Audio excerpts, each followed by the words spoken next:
जय हिंद फ्रेंड्स, हम पढ़ रहे हैं भारत का संविधान, जिसमें हमारा टॉपिक चल रहा है नागरिकता। पिछली क्लास में हमने चर्चा की थी कि आखिर नागरिकता क्या होती है और नागरिकता से जुड़े हुए कुछ संवैधानिक प्रावधान देखे थे। आज हम इससे आगे चर्चा करने वाले हैं। जैसे हमने पिछली क्लास में देखा था कि हमारे भारत के संविधान में केवल उन व्यक्ति के बारे में चर्चा की गई है जो संविधान लागू होने के समय भारत के नागरिक बने। मतलब जब संविधान लागू हो रहा था उस समय भारत के नागरिक बने, केवल उन व्यक्ति के बारे में चर्चा की गई है। लेकिन संविधान लागू होने के बाद भारत के नागरिक कैसे बनेंगे, उनकी नागरिकता कैसे प्राप्त होगी और नागरिकता की हानि किस प्रकार से होगी, किस प्रकार से उनकी नागरिकता ली जाएगी या छीनी जाएगी, इसके बारे में हमारे भारत के संविधान में कोई चर्चा नहीं की गई है। लेकिन भारत के संविधान में एक अनुच्छेद है, उस अनुच्छेद के द्वारा भारतीय संसद को यह अधिकार दिया गया है कि भारत में जो नागरिकता की प्राप्ति है और उनके अर्जन से जुड़े हुए प्रावधान बनाए और उनको विनियमित करे। तो ये हम देखते हैं कि आखिर संसद ने इसके लिए क्या किया। तो भारत में संविधान में जो एक शक्ति दी गई है संसद को, उस शक्ति के तहत संसद ने एक नागरिकता अधिनियम 1955 बनाया। क्या बनाया? संसद ने नागरिकता अधिनियम 1955 बनाया। नागरिकता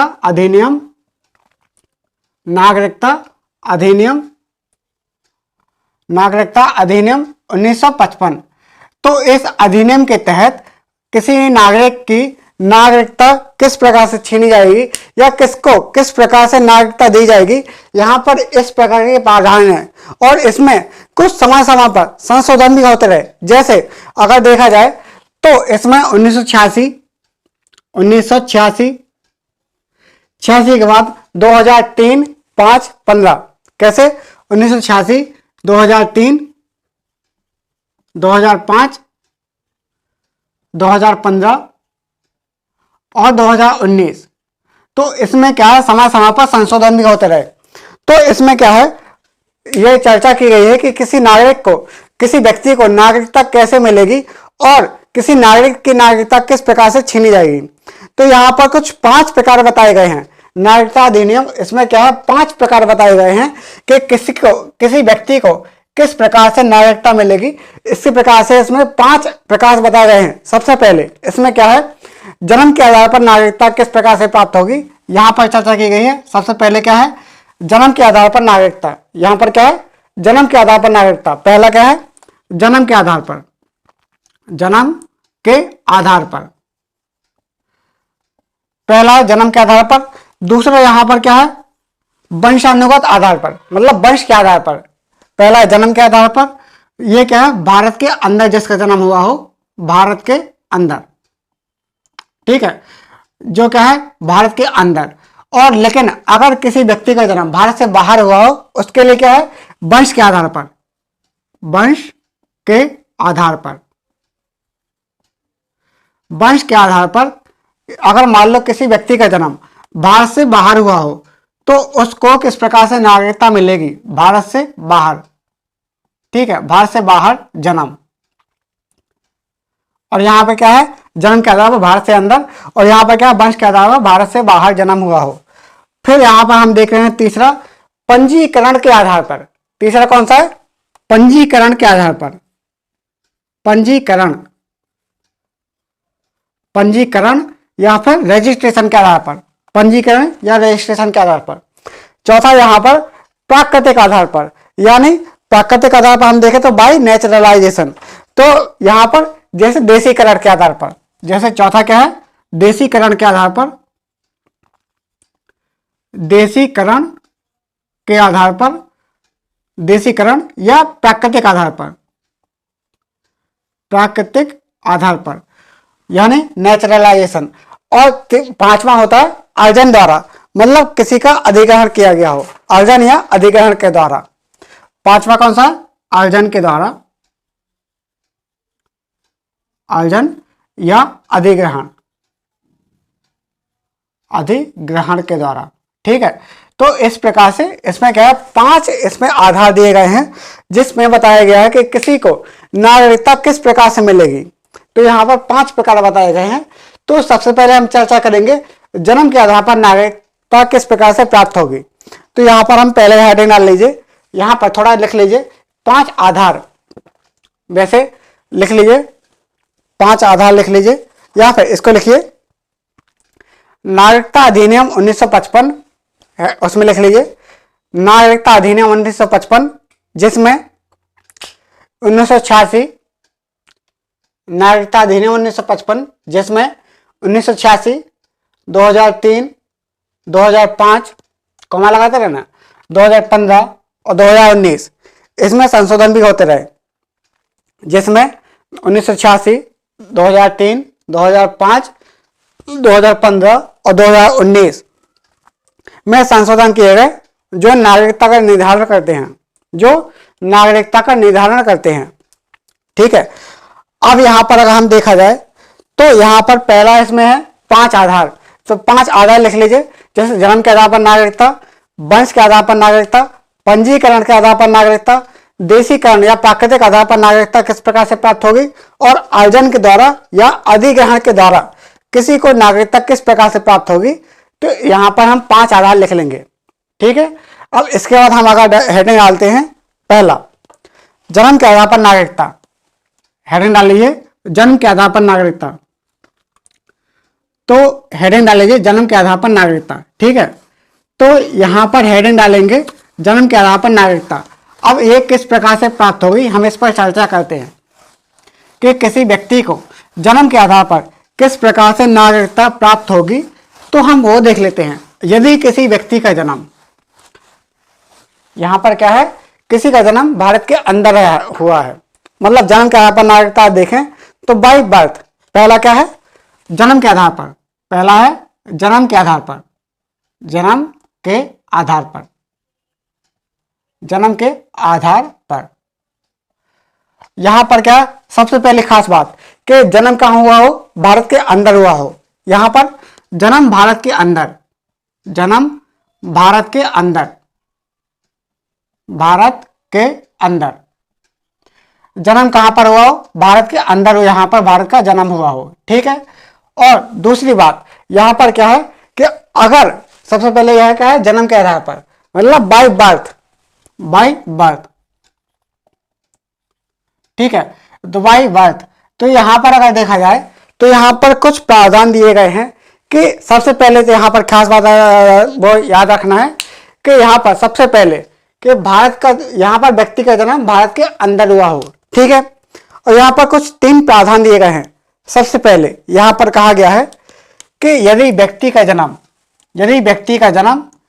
26 जनवरी 1950, 26 जनवरी 1950, 26 जनवरी 1950, यदि किसी व्यक्ति का जन्म 26 जनवरी 1950 से 26 जनवरी 1950 से 1 जुलाई 1987 के बीच हुआ हो, मतलब 1 जुलाई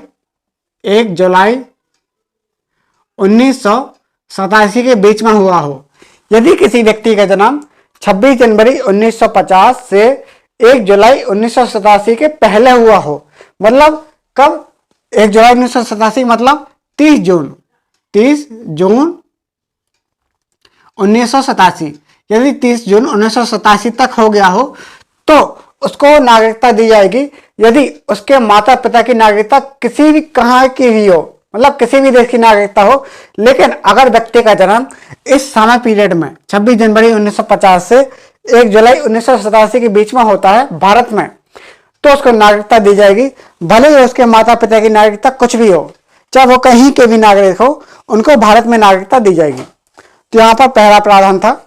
अब यहाँ पर अगर दूसरा प्रावधान देखें, दूसरा प्रावधान, ये दूसरा प्रावधान है। दूसरा प्रावधान क्या बोलता है कि अगर किसी व्यक्ति का जन्म, दूसरा प्रावधान बोलता है कि अगर किसी व्यक्ति का जन्म 1 जुलाई 1987, अगर किसी व्यक्ति का जन्म 1 जुलाई 1987 से 1 जुलाई 1987 से 3/12/2004 यानी 3 दिसंबर 2004 के पहले, 3 दिसंबर 2004, 3 दिसंबर 2004 के पहले अगर जन्म हुआ हो, 3 दिसंबर 2004 के पहले यानी कब, 2 दिसंबर 2004, अगर 2 दिसंबर 2004 तक अगर जन्म हो गया हो, यहां भी तक, और इससे पहले से पहले। ठीक है, यहां पर क्या है 3 दिसंबर 2004 से पहले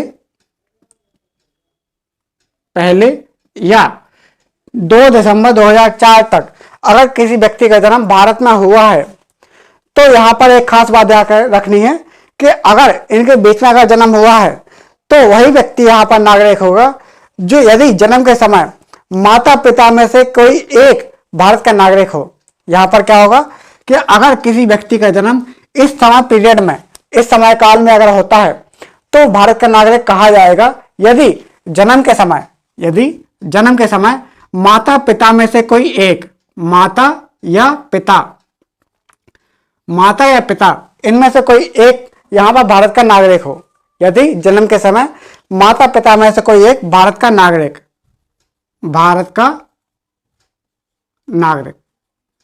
ठीक है। तो हमने देखा दूसरा प्रावधान।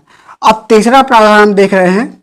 तीसरा प्रावधान क्या बोलता है कि यदि किसी व्यक्ति का जन्म 3 दिसंबर 2004 और या फिर इसके बाद हुआ हो, अगर किसी व्यक्ति का जन्म 3 दिसंबर 2004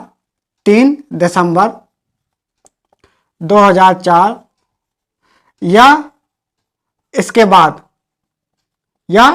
बाद हुआ हो, अगर किसी व्यक्ति का जन्म 3 दिसंबर 2004 या इसके बाद हुआ हो तो वही व्यक्ति यहां पर नागरिक होगा, यदि माता पिता दोनों, यदि माता और पिता दोनों, माता व पिता दोनों नागरिक हों, दोनों भारत के नागरिक, माता पिता दोनों भारत के नागरिक हों। ठीक है, तो यहां पर तभी यहां पर वो नागरिक बन पाएगा जब माता पिता दोनों भारत के नागरिक हों और या फिर एक भारत का नागरिक हो और दूसरा अवैध रूप से यहां पर भारत में ना रह रहा हो, मतलब कानूनी तौर पर भारत में रह रहा हो। ठीक है, तो इस प्रकार से उसको नागरिकता मिलेगी जन्म के आधार पर। तो यहां पर थोड़ा नोट कर लीजिए, पहले हेडिंग डाल लीजिए, जन्म के आधार पर नागरिकता, जन्म के आधार पर नागरिकता। यहां पर कोष्टक में लिख लीजिए, कोष्टक में कि जन्म भारत के अंदर। अब पहला पॉइंट 26 जनवरी 1950 से 1 जुलाई 1987 तक, 26 जनवरी 1950 से 1 जुलाई 1987 तक, 26 जनवरी 1950 से 1 जुलाई 1987 के पहले या 30 जून 1987 तक या 30 जून 1987 तक जन्म लिया हुआ व्यक्ति तक भारत में जन्म लिया हुआ व्यक्ति भारत का नागरिक होगा।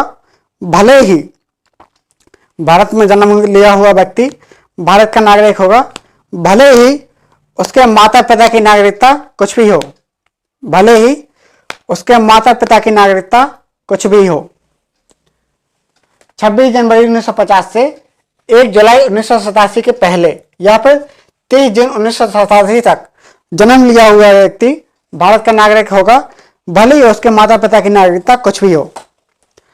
अब दूसरा पॉइंट लिख लिए, 1 जुलाई 1987 से 3 दिसंबर 2004 के पहले तक या 2 दिसंबर 2004 तक या 2 दिसंबर 2004 तक भारत में जन्म लिया हुआ व्यक्ति भारत का नागरिक होगा, यदि जन्म के समय माता पिता में से कोई एक भारत का नागरिक हो, यदि माता पिता में से कोई एक भारत का नागरिक हो। तीसरा पॉइंट क्या है, 3 दिसंबर 2004 या इसके बाद, 3 दिसंबर 2004 या इसके बाद भारत में जन्म लिया हुआ व्यक्ति 3 दिसंबर 2004 या इसके बाद भारत में जन्म लिया हुआ व्यक्ति भारत का नागरिक होगा, यदि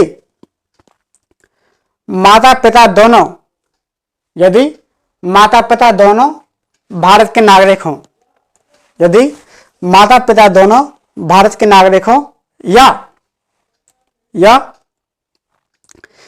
एक भारत का नागरिक हो, या इनमें से एक भारत का नागरिक हो, और दूसरा कानूनी आधार पर भारत में रह रहा हो, और दूसरा कानूनी आधार पर भारत में रह रहा हो, मतलब अवैध रूप से नहीं, मतलब या फिर यानी अवैध रूप से नहीं। यहां के कुछ अपवाद भी हैं। अपवाद क्या है कि भारत में जो विदेशी राजनयिक या फिर शत्रु देश के बच्चे, विदेशी राजनयिक या शत्रु देश के बच्चे जन्म के आधार पर नागरिकता प्राप्त नहीं करेंगे। जो भारत में विदेशी राजनयिक हैं और शत्रु देश के बच्चे हैं, वो क्या भारत में जन्म के आधार पर नागरिकता प्राप्त नहीं करेंगे। तो यहां पर नोट लिख लीजिए इसके अपवाद के रूप में। अपवाद, भारत में विदेशी राजनयिक, विदेशी राजनयिक, राजनयिक, विदेशी राजनयिक के बच्चे या शत्रु देश के बच्चे, विदेशी राजनयिक या शत्रु देश के बच्चे जन्म के आधार पर नागरिकता प्राप्त नहीं करेंगे, जन्म के आधार पर नागरिकता प्राप्त नहीं करेंगे। ठीक है, तो हमने देखा जन्म के आधार पर। अब दूसरा पॉइंट डाल लीजिए, दूसरी हेडिंग, वंश के आधार पर नागरिकता। अभी हमने देखा जन्म के आधार पर, अब दूसरा हेडिंग डाल लीजिए, वंश के आधार पर नागरिकता। ठीक है, तो यहां पर हेडिंग डाल लीजिए, अभी हमने देखा जन्म के आधार पर नागरिकता, अब हेडिंग डाल लीजिए वंश के आधार पर नागरिकता। ठीक है, तो हेडिंग डाल लीजिए वंश के आधार पर नागरिकता। अब वंश के आधार पर नागरिकता कैसे प्राप्त होगी? यही भारत का व्यक्ति का जन्म भारत से बाहर हुआ हो। यदि किसी व्यक्ति का भारत से बाहर, यदि किसी व्यक्ति का भारत से बाहर जन्म हुआ हो, यदि किसी व्यक्ति का जन्म भारत से बाहर हुआ हो, तो उसको वंश के आधार पर नागरिकता किस प्रकार से मिलेगी, इसके बारे में हम चर्चा करेंगे। वंश के आधार पर, वंश के आधार पर उसको नागरिकता किस प्रकार से प्राप्त होगी, हम इसके बारे में चर्चा करने जा रहे हैं। सबसे पहले यहां पर कुछ पॉइंट हैं, उन पॉइंट को देख लेंगे। जैसे अगर किसी व्यक्ति का जन्म 26 जनवरी 1950 से, यदि किसी व्यक्ति का जन्म 26 जनवरी 1950 से 10 दिसंबर 1992 के पहले, यदि किसी व्यक्ति का जन्म 26 जनवरी 1950 से 10/12/92, पहला पॉइंट क्या है? यदि किसी व्यक्ति का जन्म 26 जनवरी 1950 से, यदि किसी व्यक्ति का जन्म 26 जनवरी 1950 से 10/12/92 या फिर 10 दिसंबर 1992 के बीच, 10 दिसंबर 1992 के बीच अगर किसी व्यक्ति का जन्म भारत से बाहर हुआ हो, तो जन्म के समय उसका पिता का भारत का नागरिक होना जरूरी है। तो भारत की नागरिकता प्राप्त करने के लिए जन्म के समय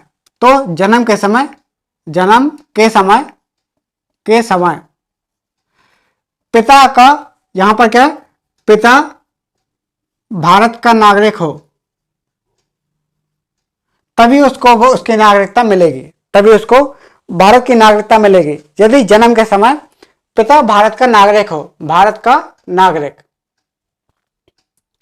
मतलब अगर किसी व्यक्ति का जन्म 26 जनवरी 1950 से 10 दिसंबर 1992 के बीच में हुआ हो, तो जन्म के समय तो उसको भारत की नागरिकता तभी दी जाएगी यदि जन्म के समय पिता भारत का नागरिक हो, यदि पिता भारत का नागरिक हो। तो हमने क्या है, पहला पॉइंट देखा। अब इसमें दूसरा पॉइंट क्या है कि अगर किसी व्यक्ति का जन्म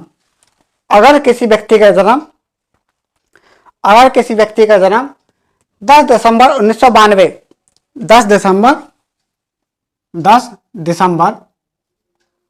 1992, अगर किसी व्यक्ति का जन्म 10 दिसंबर 1992 से 3/12/2004 यानी 3 दिसंबर 2004 के पहले तक, यानी 3 दिसंबर 2004 और इसके बीच में अगर किसी व्यक्ति का जन्म हुआ हो तो वही व्यक्ति की भारत में नागरिकता मिलेगी। बट जन्म कहां पर हुआ है? जन्म हुआ भारत से बाहर, तो उसको भारत में नागरिकता दी जाएगी यदि माता पिता में से कोई एक उस समय भारत का नागरिक हो। तो यदि किसी व्यक्ति का जन्म भारत से बाहर हुआ हो, और उसका जन्म कब? 10 दिसंबर 1992 से 3 दिसंबर 2004 के बीच में हुआ हो। कब? 10 दिसंबर 1992 से 3 दिसंबर 2004 के बीच में हुआ हो, तो उसको नागरिकता तभी दी जाएगी जब उसका जन्म के समय उसके माता पिता में से कोई एक भारत का नागरिक हो, यानी माता या पिता दोनों में से कोई एक, माता पिता में से कोई एक भारत का नागरिक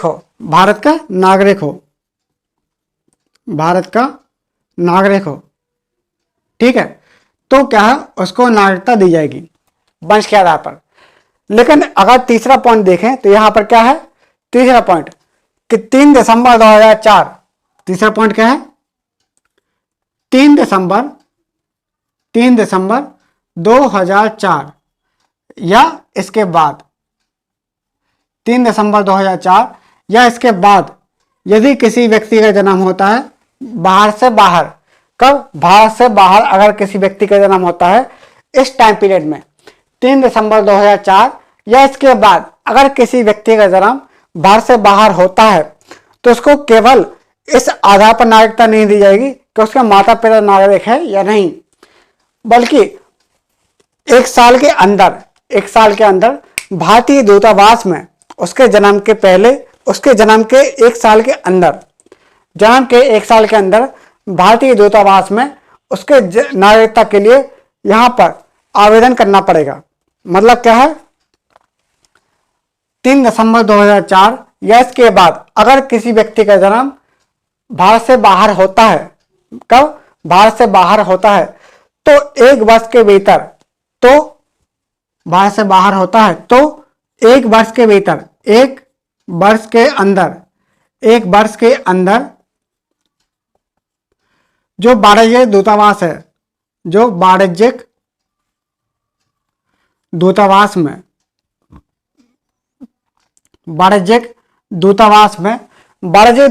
में इसके जन्म का पंजीकरण करवाना पड़ेगा। तब एक वर्ष के अंदर जो वाणिज्यिक दूतावास होता है भारत का, उसमें पंजीकरण करवाना पड़ेगा।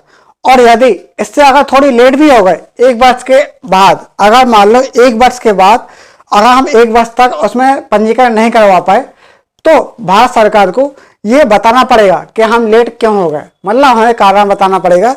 इसके बाद ही हम भारत के उसको नागरिकता दे पाएंगे। तो हमने देखा इसके 3 आधार, तो इसको लिख लीजिए। वंश के आधार पर नागरिकता,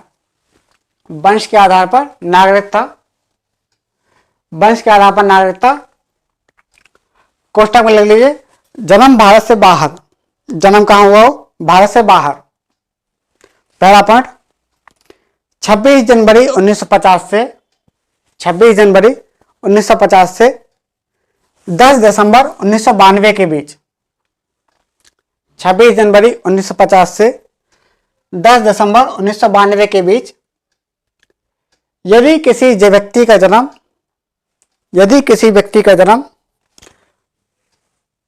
26 जनवरी 1950 से 10 दिसंबर 1992 के बीच यदि किसी व्यक्ति का जन्म भारत से बाहर हुआ हो तो उसको नागरिकता तभी दी जाएगी जब जन्म के समय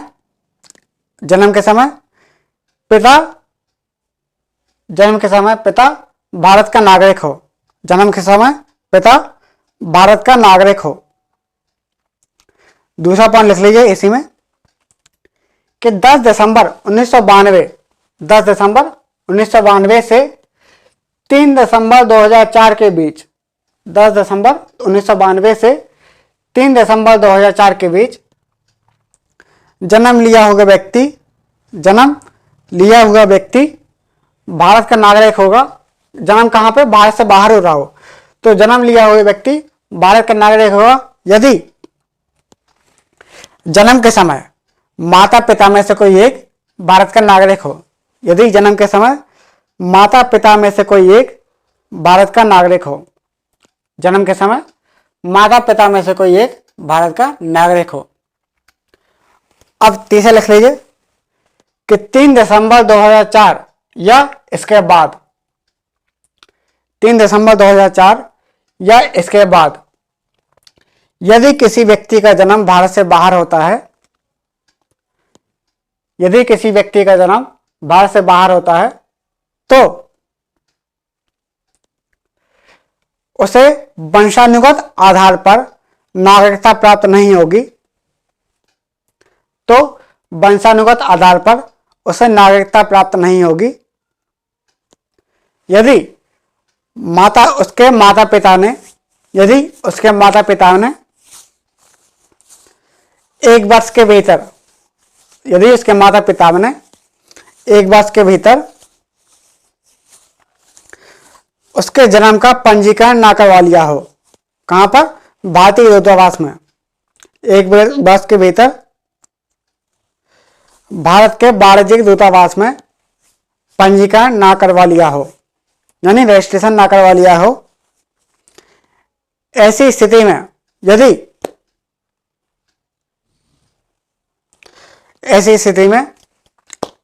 स्थिति में माता पिता को यह लिखकर देना पड़ेगा, ऐसी स्थिति में माता पिता को यह लिखकर देना पड़ेगा कि जन्म लिया हुआ बच्चा मतलब उनका बच्चा, जन्म लिया हुआ बच्चा किसी अन्य देश का पासपोर्ट नहीं रखा है, किसी अन्य देश का पासपोर्ट नहीं रखा है, किसी अन्य देश का पासपोर्ट नहीं रखा है, तो उसको नागरिकता मिल जाएगी भारत की। यदि इससे अगर थोड़ा अलग लेट होते हैं तो भारत सरकार को यह बताना पड़ेगा कि हम लेट क्यों हो गए, हम इसको बता नहीं पाए कि यहाँ पर नागरिकता किस प्रकार से होगी। ठीक है, हम तीसरा देख रहे हैं पंजीकरण के आधार पर, यानी बाय रजिस्ट्रेशन। तीसरा लिख लीजिए पंजीकरण के आधार पर। तीसरा लिख लीजिए पंजीकरण के आधार पर। यदि व्यक्ति का जन्म मतलब जन्म कहीं भी हुआ हो या फिर यहाँ पर वंशानुगत ना हो, तो उसके अलावा ही उसको नागरिकता किस प्रकार से मिलेगी बाय रजिस्ट्रेशन, तो उसके बारे में हम चर्चा करेंगे। यदि किसी व्यक्ति का जन्म कहीं भी हुआ हो और उसका वंश भी यहाँ पर नहीं हो, लेकिन पंजीकरण के आधार पर उसको नागरिकता किस प्रकार से मिलेगी, हम इस बात पर चर्चा करेंगे। तो यहाँ पर कुछ खास बातें हैं, जैसे ये क्या है, अभी हमने देखा क्या वंश के आधार पर और जन्म के आधार पर, हम इस पहले देख चुके हैं। हम देखेंगे यहाँ पर पंजीकरण के आधार पर। कब? पंजीकरण के आधार पर। पंजीकरण के आधार पर यहाँ पर क्या है, पंजीकरण के आधार पर। यहाँ पर तीसरा पॉइंट क्या है, पंजीकरण के आधार पर नागरिकता।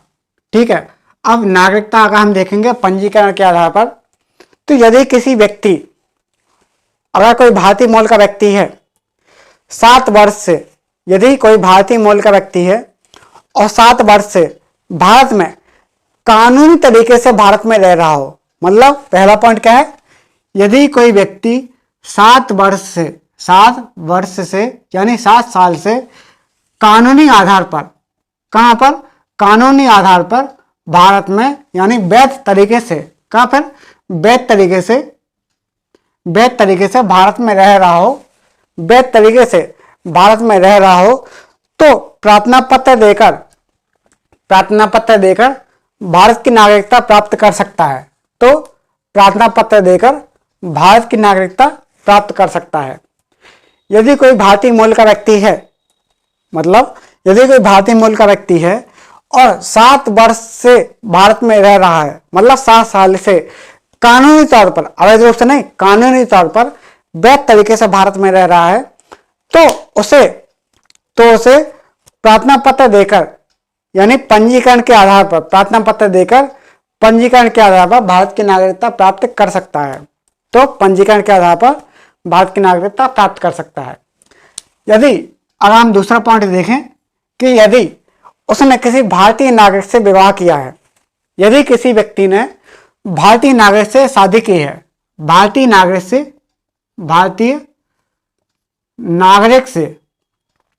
यदि किसी व्यक्ति ने भारतीय नागरिक से विवाह किया है, से विवाह या फिर विवाह या शादी की है, यदि उसने किसी व्यक्ति ने किसी भारतीय नागरिक से विवाह किया है या फिर शादी की है, तो 7 साल से उसको भारत में रहना पड़ेगा, 7 साल पे भारत में रहना पड़ेगा। उसके बाद आवेदन करके पंजीकरण के आधार पर वह भारत का नागरिक बन सकता है। तो 7 वर्ष तक उसको भारत में रहना पड़ेगा, 7 वर्ष तक भारत में रहना पड़ेगा। उसके बाद वो पंजीकरण के आधार पर आवेदन करके वह भारत की नागरिकता प्राप्त कर सकता है। अब हम देख रहे हैं तीसरा पॉइंट क्या है इसका। यदि कोई अवयस्क बच्चा है, मतलब जिसकी उम्र 18 साल से कम है, यदि कोई अवयस्क बच्चा है जिसके माता पिता भारत के नागरिक हैं, यदि कोई अवयस्क बच्चा है, यदि कोई अवयस्क बच्चा है जिसके माता पिता भारत के नागरिक हैं, या कोई ऐसा बच्चा है या कोई ऐसा व्यक्ति जो भारतीय मूल का हो, जो क्या है भारतीय मूल का हो और सामान्य तौर पर देश से बाहर रह रहा हो। यदि कोई अवयस्क बच्चा हो जिसके माता पिता भारत के नागरिक हैं, या फिर कोई ऐसा व्यक्ति जो भारतीय मूल का है और सामान्य तौर पर देश से बाहर रह रहा हो या अखंड भारत के बाहर रह रहा हो, तो पंजीकरण के आधार पर उसे भारत की नागरिकता दी जाएगी। तो यहां पर हमने क्या देखा, इसके पंजीकरण के यहां पर हमने 3 आधार देखे कि यदि किसी व्यक्ति का यदि कोई व्यक्ति 7 वर्ष से कानूनी तौर पर भारत में रह रहा हो, या फिर उसने भारत के नागरिक से विवाह किया हो और उसको 7 वर्ष तक रहना पड़ेगा, उसके बाद वो आवेदन कर सकता है। यदि कोई व्यक्ति अवयस्क हो या फिर अवयस्क हो और उसके माता पिता भारत के नागरिक हो, या फिर वो भारतीय मूल का हो लेकिन वह भारत से बाहर रह रहा हो, वह सामान्य तौर पर भारत से बाहर रह रहा हो या फिर अखंड भारत के बाहर रह रहा हो, तो उसको भारत की नागरिकता दी जा सकती है। कब? पंजीकरण के आधार पर। इसको थोड़ा नोट कर लीजिए। पहला, भारतीय मूल का व्यक्ति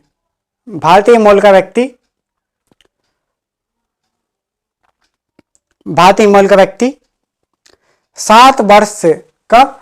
7 वर्ष से भारतीय मूल का व्यक्ति 7 वर्ष से भारत में वैध तरीके से निवास कर रहा हो। भारतीय मूल का व्यक्ति 7 वर्ष से भारत में वैध या कानूनी तरीके से निवास कर रहा हो,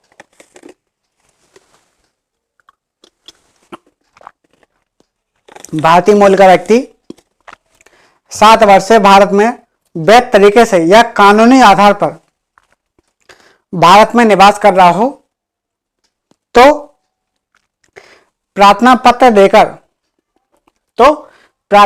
देकर पंजीकरण के आधार पर भारत की नागरिकता प्राप्त कर सकता है। प्रार्थना पत्र देकर पंजीकरण के आधार पर भारत की नागरिकता प्राप्त कर सकता है। दूसरा पॉइंट लिखिए। दूसरा पॉइंट, भारतीय नागरिक से विवाह के उपरांत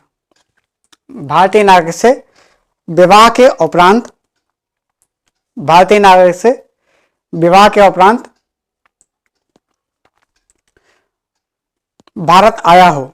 यदि कोई व्यक्ति भारतीय नागरिक से विवाह के उपरांत भारत आया हो और 7 वर्ष से भारत में रह रहा हो और 7 वर्ष से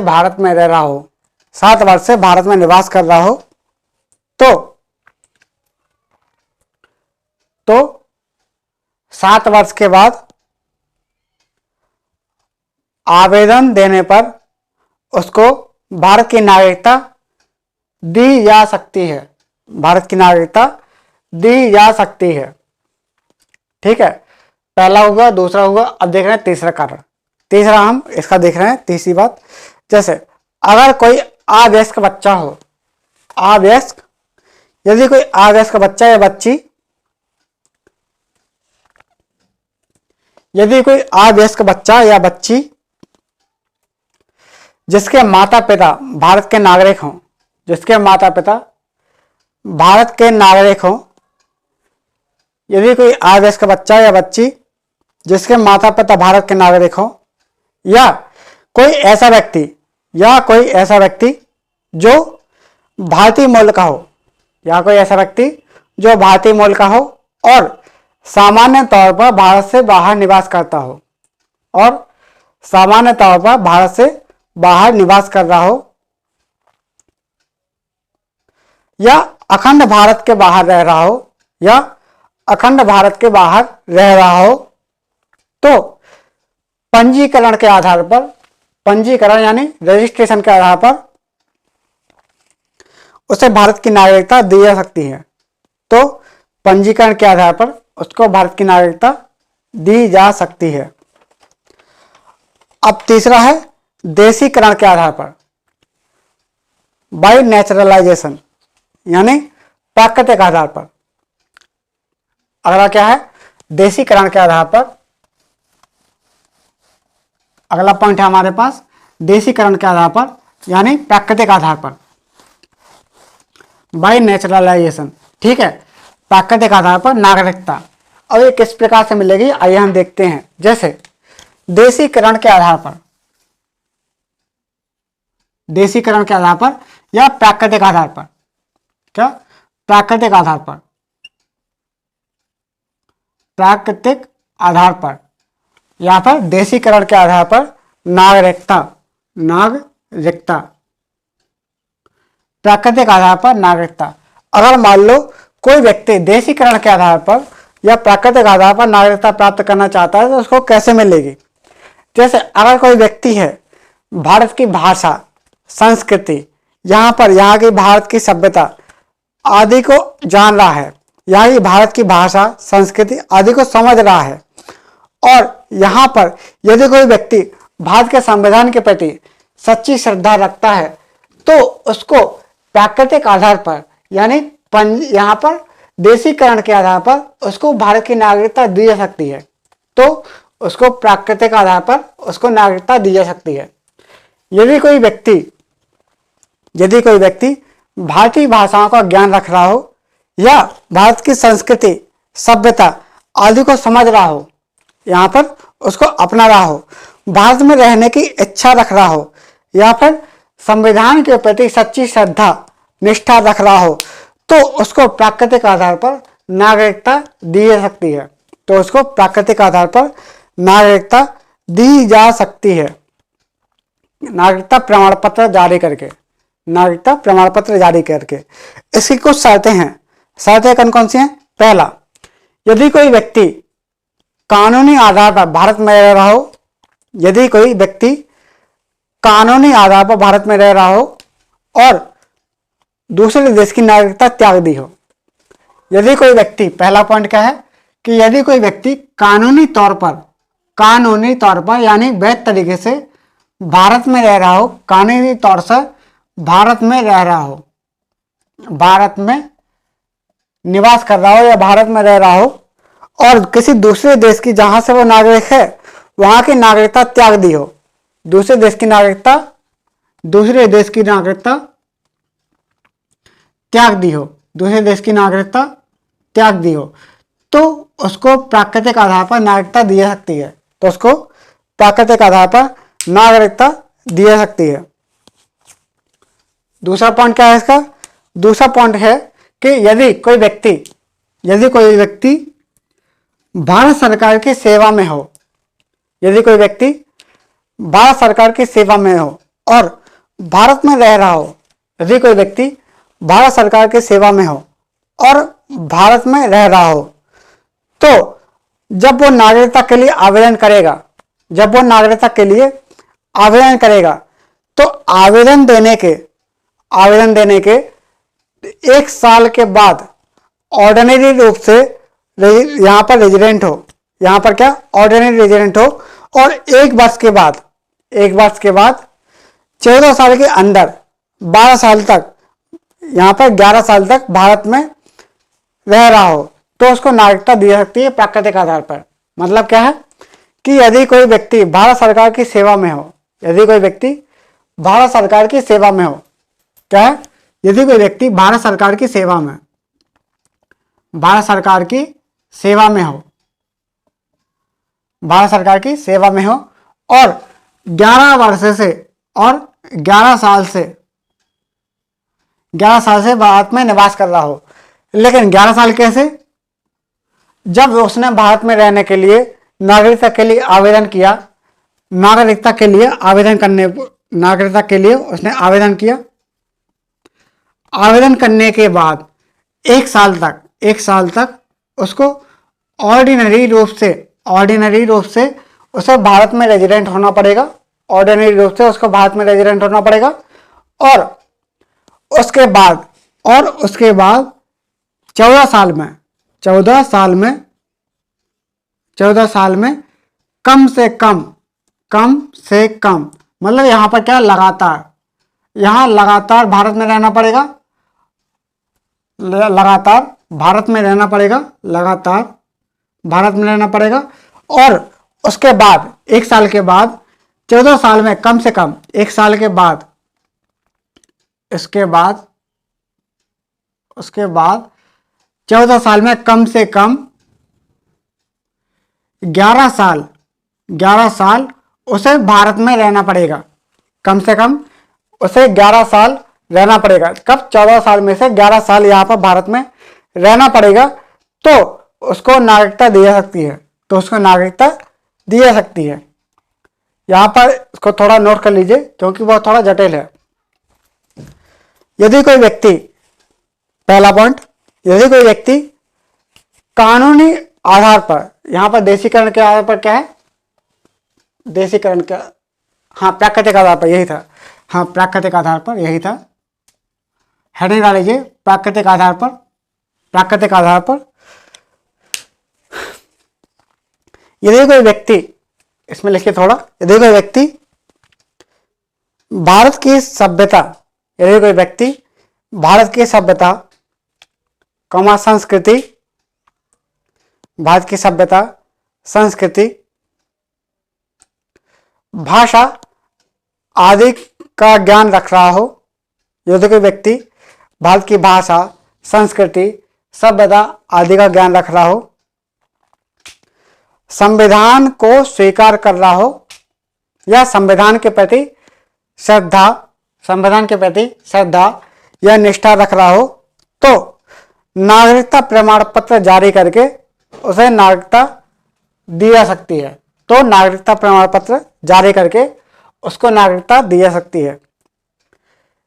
इस हेतु शर्तें, इसके लिए शर्तें, इस हेतु शर्तें, पहला, यदि कोई व्यक्ति कानूनी आधार पर भारत में रह रहा हो, यदि कोई व्यक्ति कानूनी आधार पर भारत में रह रहा हो और दूसरे देश की नागरिकता त्याग दी हो, दूसरे देश की नागरिकता त्याग दी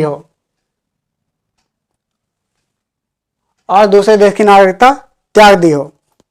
दूसरा पॉइंट, यदि कोई व्यक्ति भारत सरकार की सेवा में हो, और भारत में रह रहा हो, भारत में निवास कर रहा हो,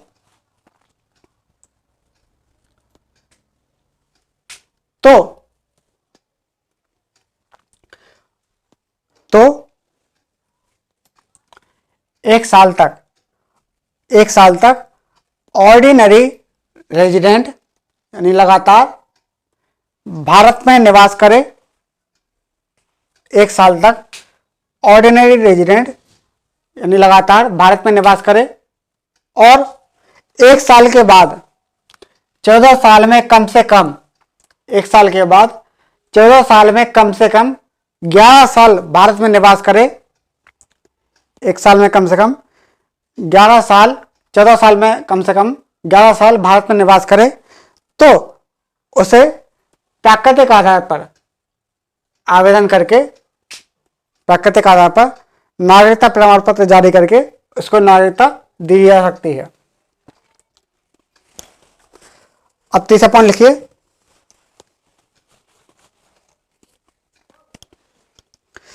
तीसरा पॉइंट,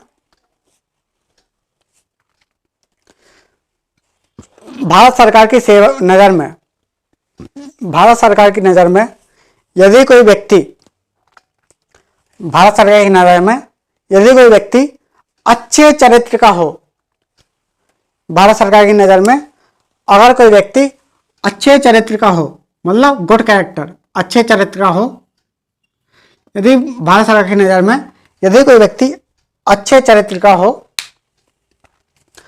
और भारत की 8वीं अनुसूची में उल्लिखित भाषाओं से किसी विशिष्ट भाषाओं में ज्ञान रखता हो, यदि कोई व्यक्ति अच्छे चरित्र का हो और 8वीं अनुसूची में जो भाषाएं लिखी हैं उनमें से किसी भाषा का जानकार हो और किसी भाषा को पर्याप्त रूप से जान रहा हो और भारत में रहने को इच्छुक हो, तो उसे नागरिकता प्रदान की जा सकती है, तो उसे नागरिकता प्रदान की जा सकती है।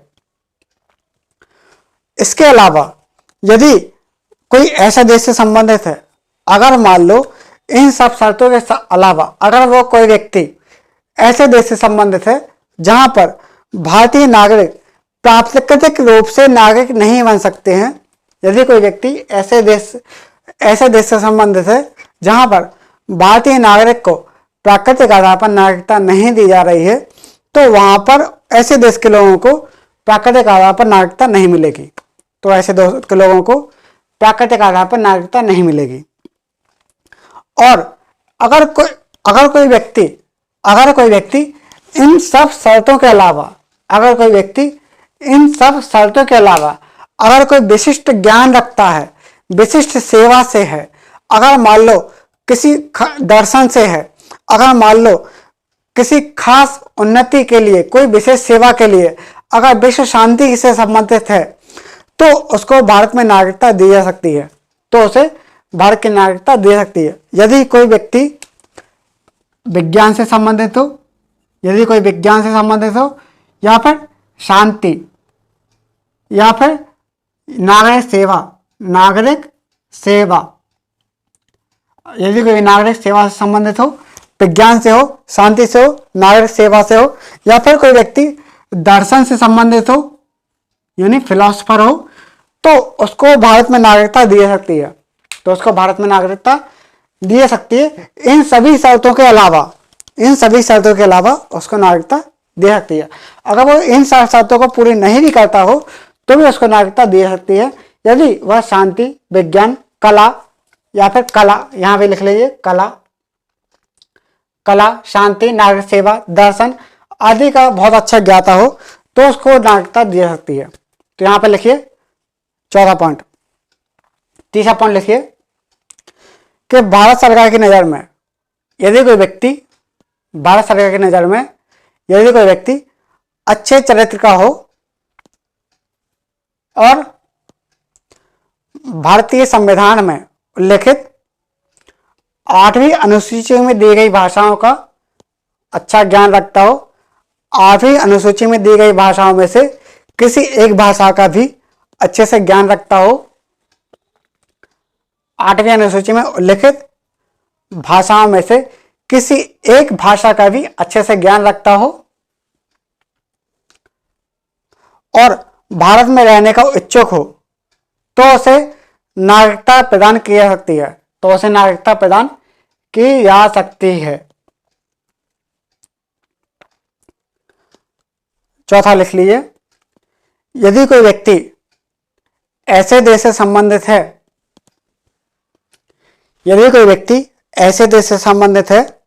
जहां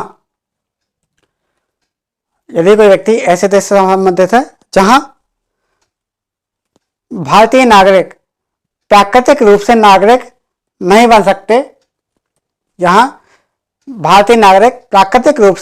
नहीं बन सकते, ऐसे देश के व्यक्तियों को नागरिकता नहीं दी जाएगी। ऐसे देश के व्यक्तियों को नागरिकता नहीं दी जाएगी। मतलब जहां पर प्राकृतिक रूप से नागरिक नहीं बन सकते हैं, मतलब वहां पे प्रतिबंध लगाया जाएगा भारतीयों के लिए, तो वहां के लोगों को नागरिकता हम क्यों देंगे, क्यों देंगे वहां के लोगों को। अब अगला पॉइंट लिख लीजिए, यदि कोई व्यक्ति विशेष सेवा, यदि कोई व्यक्ति विशेष सेवा, विज्ञान, यदि कोई व्यक्ति विशेष सेवा, विज्ञान, साहित्य, यदि कोई व्यक्ति विशेष सेवा, विज्ञान, साहित्य, विशेष सेवा, विज्ञान, साहित्य, कला, कला, विश्व शांति, कला, विश्व शांति, कला, साहित्य, साहित्य, कला, विश्व शांति,